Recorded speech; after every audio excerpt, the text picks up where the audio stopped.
protests threw eggs at the vehicle of former Karnataka Chief Minister Siddaramaiah in Madikeri when he was visiting flood-affected areas on Thursday. The Congress leader's statement on a poster with V.D. Savarkar's photo had recently drawn flack.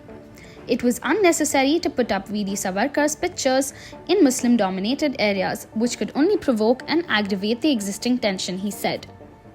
Siddaramaiah's statement came in reference to an incident that had led to communal tension in Shivamogga district. BJP National Secretary C.T. Ravi and former Minister K.S. Ishwarappa were among the first to criticize the Congress leader. On Thursday morning, BJP workers tried to gheraw Siddaramaiah by showing black flags. Later, Congress workers protested demanding the arrest of those who threw eggs at the former Chief Minister.